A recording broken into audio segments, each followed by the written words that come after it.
This is the continuation of our study on sermon style or preaching style. So what's the first sermon style that I taught you last time? Yeah. What's the first sermon style or preaching style that we must observe in the preparation of sermon or in the sermon delivery? Preaching style. Sa Filipino, it must be maliwanag. Ano yon? Maliwanag. Sermon style must be clear, maliwanag. Concerning sermon style, we must observe strong transitions. Meron dapat na shifting from one point to another by using clear words, clear statements. For example, moving from introduction to the main body of sermon, we must use transition. Brothers and sisters in Christ, I want to discuss today, present to you, three main points of this sermon. That we have to serve God wholeheartedly, serve God sincerely, serve God faithfully. So that's the transition from introduction to the main body. After that, discuss the first main point. Then, transition from the body of sermon through conclusion. Meron. Ngayon, sermon style must be using short sentences. Strong transitions, short sentences. Maikling pangungusap, hindi mahaba. Ang Diyos ay mabuti. That's your topic. Theme. Ang Diyos ay mabuti. Kinakalinga ka ng Diyos. Inalagaan ka ng Diyos. Pinoprotektahan ka ng Diyos. Ibinibigay ng Diyos ang lahat ng iyong pangangailangan sapagkat ang Diyos ay mabuti. Ababalang sentences tayo. And sentences must use simple structure. Simple structure, dapat merong independent clause added by dependent clause. Independent clause, this clause can stand alone. And dependent clause cannot stand alone. So it must need independent clause. Example of an independent clause. God is good. That is independent clause. Kahit wala ng karugtong iyon, okay na. Kasi ito'y nakatatay ng mag-isa. Sa Filipino naman, pangungusap na nakapag-iisa.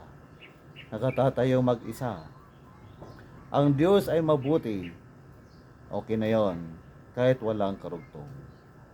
Pero ito, dapat kailangan ng karugtong.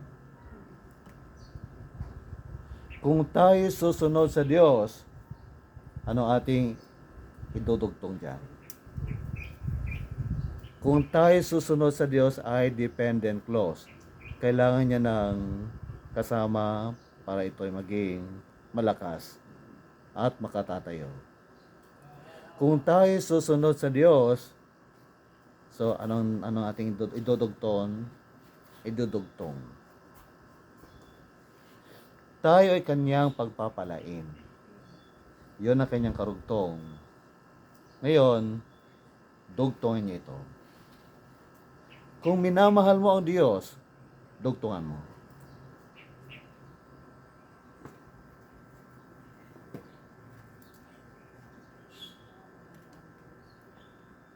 Kung minamahal mo ang Diyos, ano ang dudugtong mo diyan? David.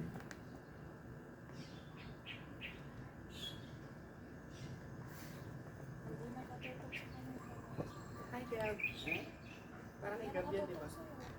Um, kung minamahal ka ng Diyos, kung minamahal mo ang Diyos, sinusunod mo ang kanyang mga utos. Okay, next. Si Kaina, ikaw naman. Kung minamahal mo ang Diyos, ang buhay mo ay nakafocus sa Kanya. Joshua, ikaw naman.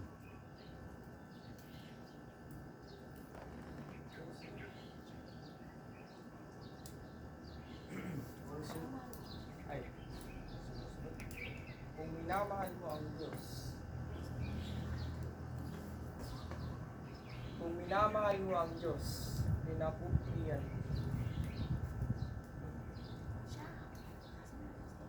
Ngayon, let's make it biblical. Anong sabi ng John 14:15? Jesus said, "If you love me, keep my commandments." Ngayon, the point, the idea is, kung tunay na minamahal mo ang Diyos, dapat mong sundin ang kanyang mga utos. Because John 14:15 says, that's now the argumentation, proof. Jesus said to his disciples, "If you love me, keep my commandments." And another example, this is the subject. Let's add complement to this subject. Ang tapat na Diyos, that's my subject. My complement is, ang tapat na Diyos ay palaging isinasakatuparan kanyang mga pangako sa ating buhay. Kanyang tinutupad ang kanyang mga pangako sa ating buhay. Kaya naman ay ang tapat na Kristiyano, give the compliment.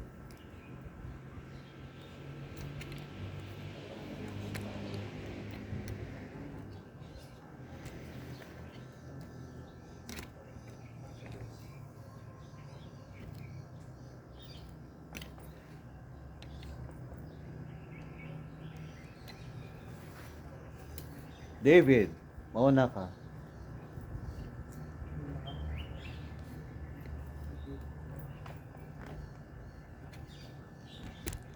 Paano ba to? Ang tapat na Kristiyano, dugtungan. Ang tapat na Kristiyano ay maliligtas. Esther ka naman. Ang tapat na Kristiyano ay nagbibigay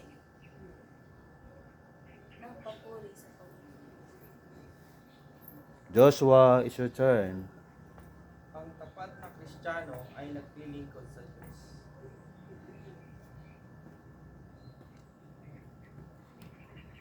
Okay, remember that simple sentences must be observed in the delivery of sermon. Hindi mahaba, dapat short lang at hindi siya complicated, hindi siya complex, kundi simple sentences lang.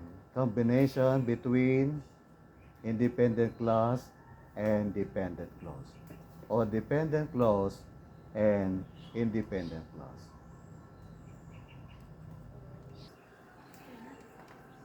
So that is clear style in sermon delivery. Next style is, sermon style must be direct and personal. Direct. In writing, we use this expression, "to whom it may concern." Kapag ang kausap mo ay mga teachers, to whom it may concern, ay alam na nila na sila yon. Sa writing. Sa preaching, we have to be direct. If your audience is composed of young people, what must be your expression? Ganito o, "Dear young people," panam. Ibagam ginaganda. "Dear young people," mga minamahal na kabataan o kabataang tulad ko, panam. Nababakit, "I attend ng nanang, mga lolo, mga lola," panam. Napapastor mat, Kasi kakat guest speaker dagiti papastor. Ayaten nga padak nga papastor kanam. Ububing senior citizens kanam. Be direct and be personal. In delivering sermon, dapat parang katabi mo lang yung kausap mo. Hindi sila malayo. So it must be conversational. Sa sermon delivery, dapat personal, conversational. Yung kausap mo lang siya sa iyong tabi. Hindi siya nagbabasa ng script.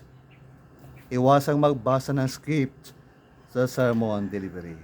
Na parang nagbabasa ng thesis, ng written report. Yung written report mo, binasa mo para maging oral report. Hindi ganoon ang sermon. Dapat personal. Kausap mo sila ng personal. Na parang katabi mo lang sila. So, sermon style must be direct and personal. Dawatakin ka, anak ko kunam. Dawatag ka kayo, anak ko. Tumpalan ti kumatibilin ti amate di langit. Ta isuday tati pagaytan na ti biyag tayo. Dawatag ka kayo, kakabsat ken gagayem.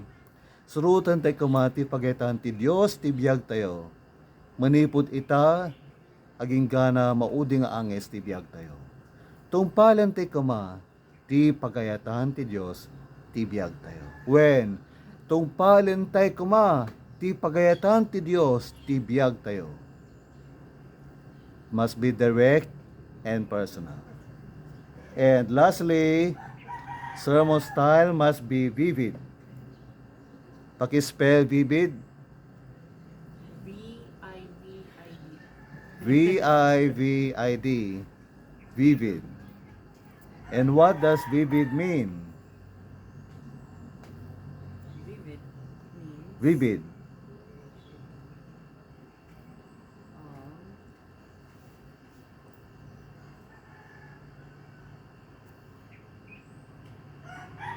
very strong, Yes? very high income, having a Another similar word. Pakihanap. Vivid. producing a strong or clear impression on the senses. Producing a strong and clear impression. Wala ba yun bright?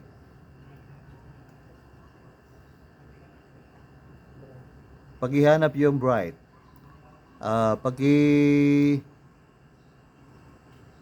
Paki-search vivid synonym. Or vivid similar words.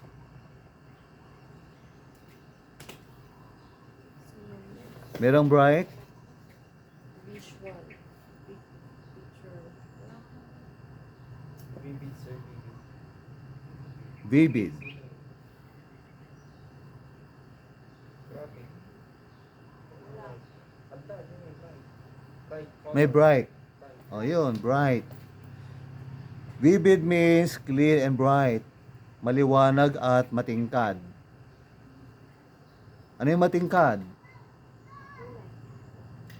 Yung tree, dapat nakikita yung kanyang pagkaluntian.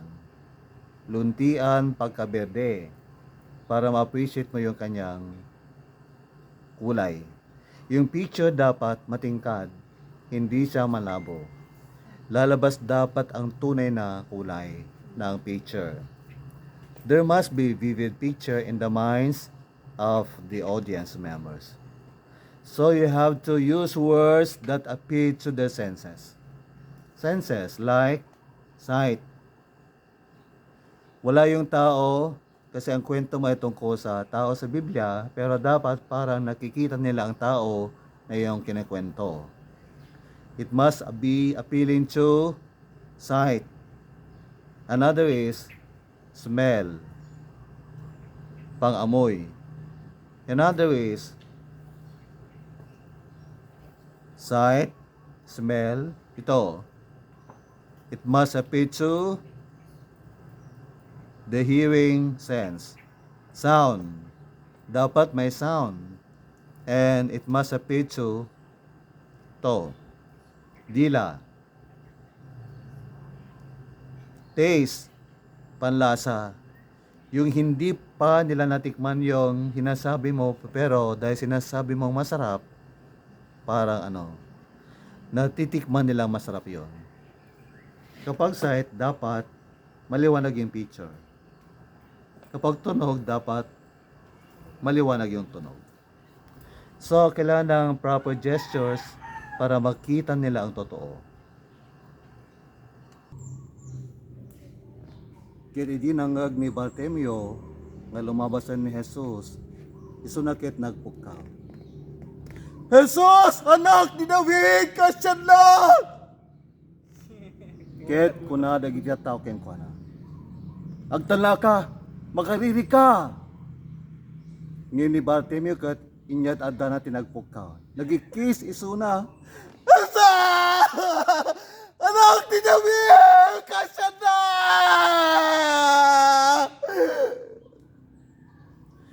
Ket nangeg ni Jesus, dayay timek ni Bartimeo. Ket si Madeng isuna. Ket kuna ni Jesus, ay banyo. Ket kuna dagiti adalan. Mangamnama ka, tumakder ka, ay ban na ka. Ket inwaksi, inikat ni Bartimeo dayjay, kagay na, timakder ket, imasidag ken Jesus. Ket kuna ni Jesus ken kuana. Anya ti ket mong aramide ken ka. Manusuro, makakita ako kuna ni Bartimeo. Ket kuna ni Jesus, inagasa na kati pamati. Nakakita nga rod ni Bartimeo, ket kastoy. Makakita ka! Makakita ka! Salamat yun! Makakita ka! Nakakita nga rod ni Bartimeo. Kasta ti ibig style dapat agkita words that describe the event. Agkita words nga mag-describe di tao. Di riknana, di kita na, di sura nakin, di mangmangig na. Thus, BB style in preaching.